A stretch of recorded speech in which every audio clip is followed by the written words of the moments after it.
If you've been to one of these before, you know what's going to happen. Physically, if you can stand up, I'd like you to all to stand up. Physically, if you can stand up, so go ahead and stand up. Now, I want you to look around here. I want you to pretend that this is the entire born-again evangelical Christians throughout the United States. From New York to Florida to Arizona, California, Alaska, Hawaii, everywhere. This is the church. So this being the church, what I'd like to do is I'd like to have this group sit down. I'd like to have this group sit down. I would like to have these two girls sit down. Let's go ahead and have you three sit down here. Yeah, you guys sit down. Now look around. Those represent the born-again evangelical Christians in the United States who are not registered to vote. In Calvary chapels, Assemblies of God, in Foursquare churches, independent churches, any church where people ask Christ in their heart, believe in the Bible, believe in heaven and hell, have a personal relationship with Christ, they're not registered to vote. Now, I would like to have this row sit down, this row sit down, this. This row sits down, this one sits down. I think that's about it. These who just sat down represent the born-again evangelical Christians in America who are registered to vote but did not vote in 2012. These represent the born-again evangelical Christians in the U.S. who did vote in 2012. Give them a hand. You guys can sit down. Next. So here's the thing. We had 80 million born-again evangelical Christians in the United States. We are the biggest voting bloc when you break down all the different voting blocs. Now, if only 5% of the people who weren't registered to vote were registered to vote, the city council and school board in Upland, the assembly, the state senate, the Congress, the U.S. Senate, the governor's the county seats, and the presidency would be completely changed. It would transform. You're concerned about human trafficking? You're concerned about corruption? You're concerned about creation of jobs and income and lifting people higher? You're concerned about the issue of abortion? You're concerned about any of these other issues? They could be the tipping point. And what happens with 35 to 45% of the evangelicals not registered to vote? Most politicians say, I don't have to cater to the evangelical vote. They're not that big. They're not voting. You got 45 to 55% who don't vote. Well, why should I even care what a Christian thinks? Because they don't even have a powerful voting voice.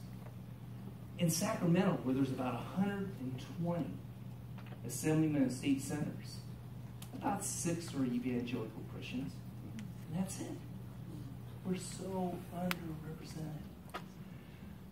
So 60% of the Christians did not vote in 2012. 40% did. You see how we could change the election? I'll give you 2 more illustrations.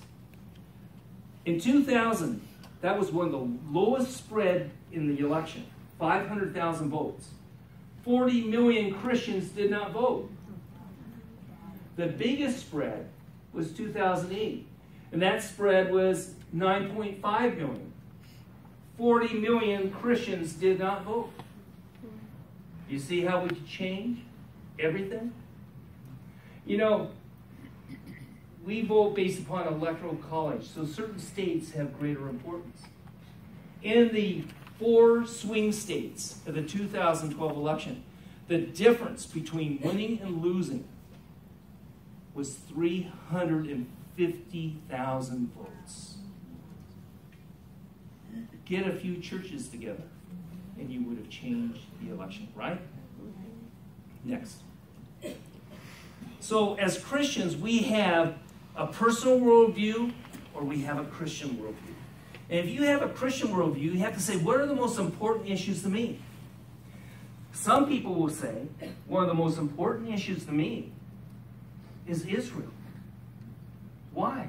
Why is Israel an important issue? Anybody? How about the verse, I will bless those that bless thee, and I will curse those that curse thee. You don't fool with Israel. And any time I've seen in the last 8 years an undermining of Israel, talking about dividing Jerusalem, talking about enabling the Palestinian state, we're fooling with Israel. What about abortion? Is that an important issue? Promoting a culture of life. What about marriage? What about the whole issue of religious freedom? We're going to talk about religious freedom. Your rights as a Christian, the rights of brothers and sisters in Christ as a Christian are being eroded today as never before. Most people in the church don't even know about it. These are issues that usually take a higher priority than, say, the minimum wage. You can get people to argue about minimum wage. You know, somebody should not have to work and be paid unless they're paid $15 an hour. You can make an argument for that. You can make the other argument, boy, if you raise it to $15 an hour, they're going to lay off people. You're going to not hire people who need to start off and move up. You're going to have automation. You go into a restaurant and all you're going to do is see machines, not people. And you can have an argument back and forth. But what's more important, an argument on the minimum wage or the sanctity of life or the protection of Israel? Does that make sense? You take the priorities of what is the most important. There is neither Jew nor Gentile, neither slave nor free, nor is there male and female, for you are all one in Christ Jesus. Our guiding principle is that we take a look from a Christ-centered point of view.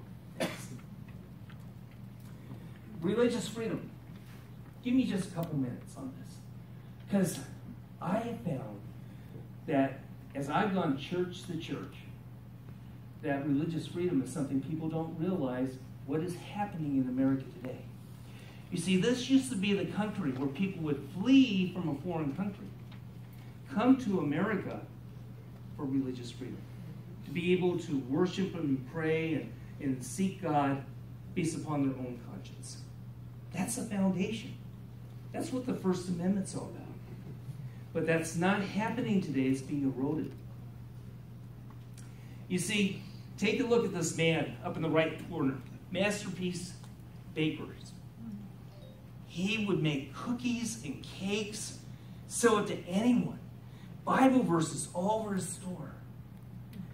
His ministry was his work. And he was glorifying God, and people loved what he did. And then a gay couple came up and said, will you please, we love your cakes, we love your cookies. He said, I love you guys. And he said, we want you to do our gay wedding. And he said, I can't, because I believe marriage is between a man and a woman. That would hurt my conscience. I can't decorate that cake. I can't do that. But go down to the baker down the street. Go do it. Well, he was called to the court, hundreds of thousands of dollars of legal fees, and he's lost. You know what the judge said? Not only did he have to do this, but he would have to have re-education. That's what somebody would say in communist Cuba. That's what they would say in China. But in America, you know, the lady, she had as her ministry for years and years, I don't know, 30 years, selling flowers. And people loved her flowers and her decorations. And one of her best customers that she loved, and they loved her, was a lesbian couple. And they said, we want you to do our wedding. And she said, I can't, because it violates my conscience. But go down the street and have the florist down the street do it. Take it to court. She's going to lose her house. The judge is going to demand her business closed.